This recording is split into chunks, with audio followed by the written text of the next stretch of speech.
So today I just want to share a thought I'm having. I am considering home birth. It wouldn't be the first time I considered home birth. And if I haven't gotten more informed about it till now, or if I haven't really looked into it till now, practically the main reason is because it's pretty expensive. And so I didn't know, and I don't know if we can afford it still.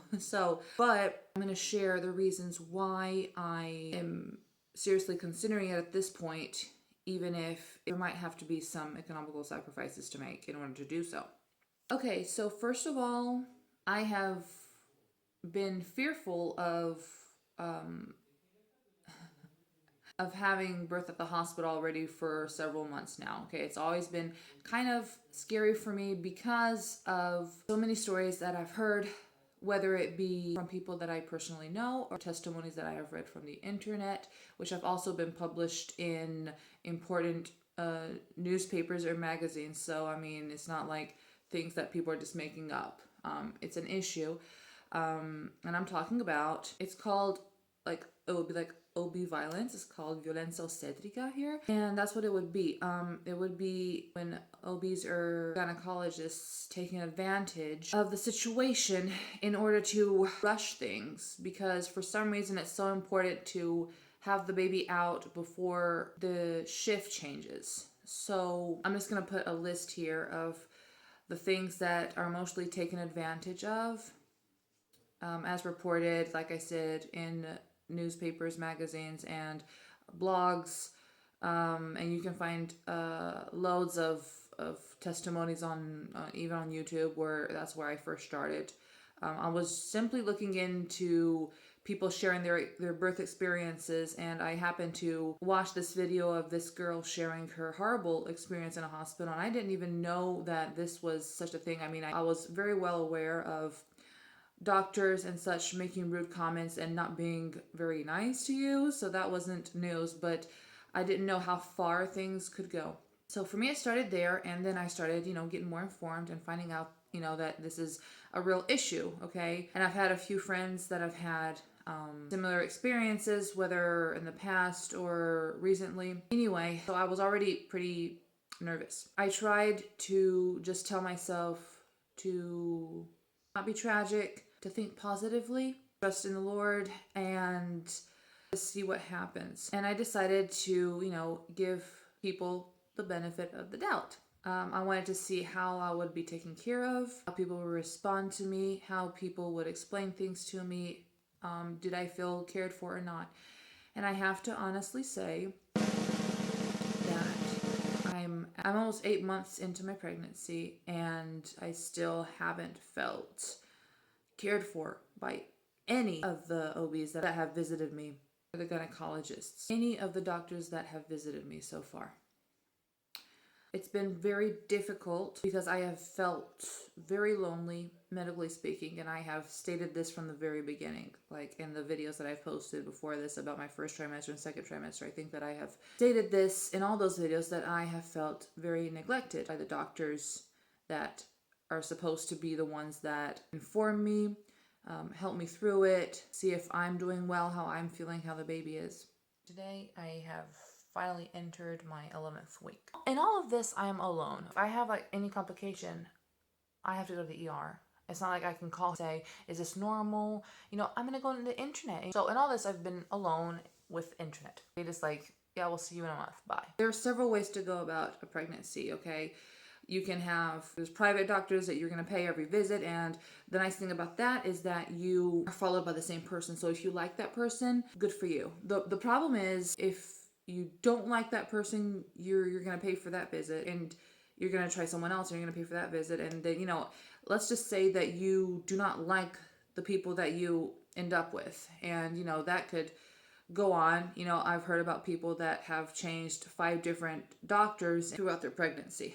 Then there are consultori, where you can be followed pretty much by the same gynecologist, and that's what I tried to do in the very beginning, and it did not go well, and I shared that story also. I'm almost 7 weeks pregnant. I had my first prenatal appointment. They did not let Army in for this COVID situation. So I asked if I could take a video of the first ultrasound, and they were both like, No, no. What do you expect to see anyway? I was just like, well, if anything, it's my first ultrasound. So if anything, just like the memory of my first ultrasound. They're like, no, no, we won't allow any videos. I was like, okay. But I, being who I am, I at least insisted. I said, at least I would like to take a picture of it, you know, to show Army and to have like some sort of memory. She was like, fine, I'll take a picture, but I mean, it's plainly only because it's your first ultrasound because I mean, you can't really see anything. Anyway, so that was over and I went to get dressed. And while I was getting dressed, I could hear them whispering. I couldn't make out everything they were saying. I heard them say, "Que cretina," and I will write the translation here. And and and they also said,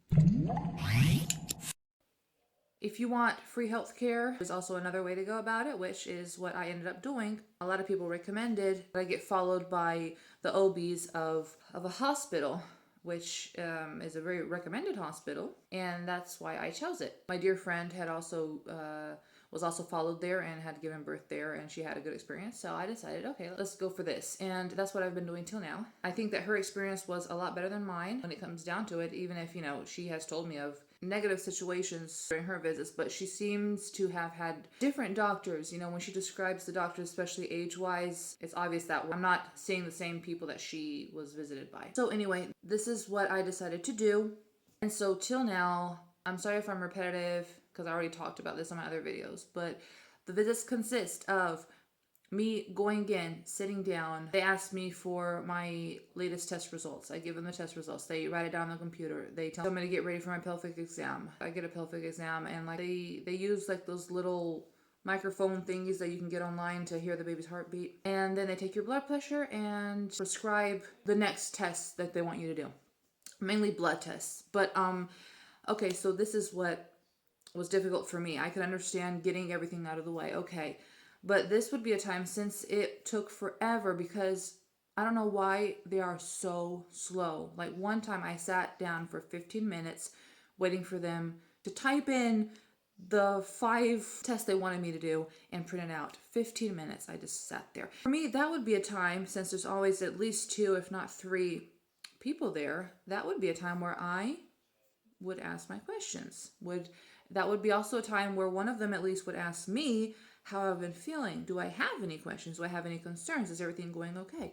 None of that ever happened, ever. And when I would try to inquire and ask questions, I was asked to wait because the second doctor had to, I guess, assist the one who was typing in. Like she would have to tell her what to type in.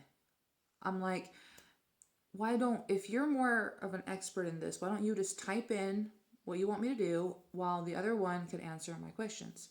Okay, so that didn't happen. What happened was at the end, they would ask me to leave, or at least they would like hand me in the paper and say, okay, that's it, goodbye, see you in 4 weeks. And then they would talk about the next person that had to come in. So I never got a chance to talk. And like I said, I would go, you know, every 4 weeks, so about once a month. So a lot can happen in a month. Till now, there hasn't been a number where I could call and ask, is this normal? Should I come in? Should I not? What could I do? Is there anything I can do here at home that could help? And people can say, well, okay, you chose to do this way. But for me, it's just, there should be a number that people can call, okay? So you decide to go to this hospital and be followed by their doctors, there should be at least a general number that the people that go there can call and ask simple questions, you know, but evidently there's not. And okay, fine, that's on me. Whatever. That's just how it's been for me till now. Moving forward. So yes, I have felt neglected in that sense, and that's like the very least of the problems at this moment. My last visit comes, okay, it happened just a few days ago. I go in and I decided to bring my birth plan. So it's not something that's done regularly, as regular as it is like in the States and other countries. Anyway, I decided to bring it in just to ask, mainly just to ask like, when do I hand it in? And I was hoping to go over, you know, the things that I had, which were very basic things, okay? There's just simple guidelines that I got from WHO and other important studies that I've been reading. Pretty simple requests, nothing exaggerated. Of course, they wouldn't even know because they never looked at it. So I go in and I had all these questions. So my list is like this long because I've never been able to ask any questions. So I don't even know like when my contractions will eventually begin. Is there a number I can call? When do I come to the hospital? Of course, I had an idea about this because I've been reading online, but if not that, they have never told me anything about it, which maybe they could, maybe in their mind they're going to tell me like further along, but you know, anything could happen. So I've never been informed about Braxton Hicks or anything. So I just had these questions and I said, I would like to ask my questions before anything else. I was asked to wait, and then she finally let me ask my questions. I asked about the birth plan, and she said, "What's a birth plan?" And I tried to explain to her what it was. It was in a very simple manner. And she said, "Oh, we don't take birth plans." I was like, "Okay." And she's pretty rude about it too. Another doctor comes in, and because she was like, "Okay, so this lady wants to know, is talking to me about a birth plan. What's a birth plan? I mean, is it even something that exists?" And the other one tells her, "Yeah, it exists." She explains to her, I guess, in a better way than I did. And so she was like, "Oh, okay, but I mean, what does it actually mean? Like, if I think that one way is better than her suggestion, what am I supposed to do?" She kind of got upset, as if having a birth plan of my request would hinder what she would prefer to do. So her question was, "So you're saying that I can't perform an episiotomy? So you're telling me that I can't perform this, or that if the lady doesn't want me to?" The lady. I'm sitting right here, But anyway, and the other doctor tells her, "No, all we have to do is read it, but it's up to us to do things the way we see fit." That to me was kind of worrisome because at the very least, you could have said that they take into consideration they're going to do all they can to meet our requests, because they were very normal requests, okay? Like very normal requests. Like I would prefer not to have an epidural, okay? That's just what I would prefer not to do. And stuff like this, okay? Like really simple stuff. There's nothing like to be like upset about or anything. That's just what I would prefer if possible. And I also stated it in the birth plan that if the situation didn't permit my request to be granted, that was okay. I would accept it. But it was just that attitude of, I want to do what I want to do, and I don't want anything to hinder that. I don't want your input. So there I was just like even more scared, because obviously they are doctors, I am not. But I would have preferred to have a different attitude toward requests of a first-time mom, and especially because they were such normal requests. Then I find out, I ask, can my husband be present during the birth? That's when everything kind of fell apart for me, because I got to know. I got to know due to COVID restrictions, and So for me, that was just pretty devastating. Not only was I already scared for the reasons that I've already talked about, and they acted that way towards a normal birth plan. Now I found out that I would have to go through this alone without Army being there with me, which his presence is a pretty fundamental thing for me. I really couldn't imagine going through it without him. So I ended up getting, emotional. I held it together as much as I could. But so this is why I started looking into home birth options. I don't even know if I'm a good candidate for it, because not everyone can have a home birth. There are several requirements that I think I meet most of them, but there's some requirements that I can't know that I meet until later on. I talked to Army about it. He understands my concerns, and obviously he wants to be there. I mean, it's something that we're both looking forward to, and we're both super excited about having Remy. I found this place that is like about 25 minutes from our house. It's a birthing center. So we went and we met with primary OB there, or at least the boss lady. She explained, what they do, and so you can have your baby at their house. It's actually like it looks like an actual house, or have it at our house. Most of what she said sounded pretty good and reassuring. There's some things here and there that I still have to inquire about, but and then you get to the price. And I didn't really like how she went about it, because the way she talked about it was kind of like money is never an issue, which you don't know if it's an issue. Some people do have economical issues, like serious ones. So, you don't know, you can't, that's not a statement that I think that she should have made. It is a high price, okay? If I'm here now this late in my pregnancy, it's because of that, because if not, a home birth had always sounded great to me. So just a few things that we have to see if it's something that we're able to do. Is it the right choice to make? I don't want to be hasty. I don't want to be over dramatic of the whole violent situation here. It's a real thing that's going on. Will I definitely go through something traumatic in the hospital? Will I absolutely be mistreated? I can't say that. I can't say that. It could go very well at the hospital. I could meet the best people at the hospital, So the thing that is really blocking me right now from giving birth in the hospital is the fact that Army is not allowed inside with me. I'm trying to make this as short as possible. I'm sorry if I'm rambling. This is where I am right now. We've decided to meet with her again and talk about more things. She should also see if I am a good candidate for it. So we're gonna have to do that regardless. And I'm gonna go through a few things that she said that kind of, that I didn't really like. I don't know, I just feel kind of confused about what is the right thing to do, and I'm praying about it. I would love a clear answer. These are the moments where you really just want that answer that says do this, and at least I can say, okay, so God wants me to do that, I'm going to do this, and it's going to go the way he wants it to. I just, at this moment, I just really don't know what to do. But Army can be with me for the entire thing, so that's one of the things that I care about the most. And obviously that, Remy can come into this world in the best possible way. Okay, so I'm done talking. That's just what is being considered right now, what is going on in my life right now. And there are pros and cons, I guess, to both, to having the baby in the hospital and having the baby at home. There's just a lot to consider right now.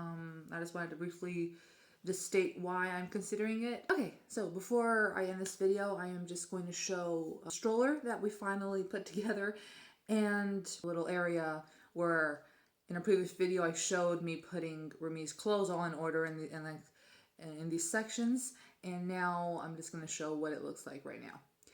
Okay, so thank you for watching. Bye. So I got those letters for Bella's name, and here is where, I'll be changing his diaper. And when we got this little welcome home, Remy Martin. We got the pacifiers, and I want to put like a change of clothes in here, just in case any accidents happen, you just have already a change of clothes here. I just have to decide which ones I want. Here is the stroller. We have that soft blanket I showed in the other video. And that's what it looks like. Over here's the car seat that matches, but I still have to take it out of its bag. Okay, so thanks for watching again. These are just two little outfits that I got him on Amazon. Still gotta wash them, put them in the wash and iron and fold. But anyway, so thanks for watching, everyone. Have a great day.